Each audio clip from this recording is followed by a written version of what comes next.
अच्छा, कमरुज़्ज़मान कायरा साहब, इस वक्त जो अवाम की मुश्किलात है वफाकी हुकूमत से की तरफ से मज़ीद उस पर इजाफा हो रहा है। आपने देखा कि बिजली की फ़िक्स जो प्राइसेस है वो ऑलरेडी प्रोटेक्टेड जो वो थे सार्फिन, उनके ऊपर भी मज़ीद टैक्स लगा दिया गया और साथ साथ सोलर के जो मुआहदे थे यूनिट टू यूनिट वाले, उसको भी कन्वर्ट कर दिया गया। तो हुकूमत क्या करना चाह रही है? आप क्या समझते हैं कि अवाम को अगर कहीं से रिलीफ मिल रहा था तो इस फैसले को क्यों रिवर्ट किया गया?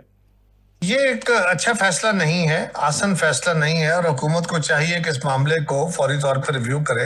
हम्म। वजीर आजम साहब ने ये बात कही तो है कि वो हम्म। रिव्यू कराएंगे और हम्म। हुकूमत को कैबिनेट को कहा है उन्होंने, मुतलका वजारत को ये याद रखना चाहिए कि लोगों की जिंदगी में पहले ही काफी सारी मुश्किलात हैं और अब मजीद मुश्किलात में इजाफे नहीं होने चाहिए।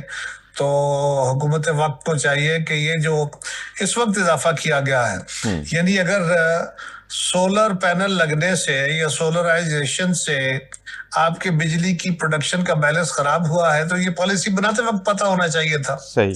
और अगर उस वक्त आपने पॉलिसी को इजाजत दे दी लोगों को और हम्म। अब लोग इन्वेस्टमेंट कर बैठे हैं तो अब आप उनसे वो जो उनका बेनिफिट है वो विड्रा करने लगे हैं। सही। ये बड़ी फैक्ट्री वाली बात है।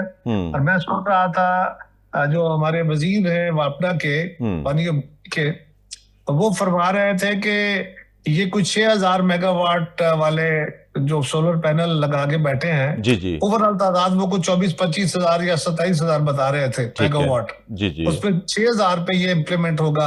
हम्म। बाकी लोग तो सिस्टम से कनेक्टेड ही नहीं है, तो हम्म। बाकी लोग तो नेट मीटरिंग में नहीं है, उनका जिक्र यहाँ कहाँ से आ गया? सही। उनके ऊपर कौन सा टैक्स लगना है? वो तो सही। आपका नेटवर्क ही इस्तेमाल नहीं कर रहे। सही।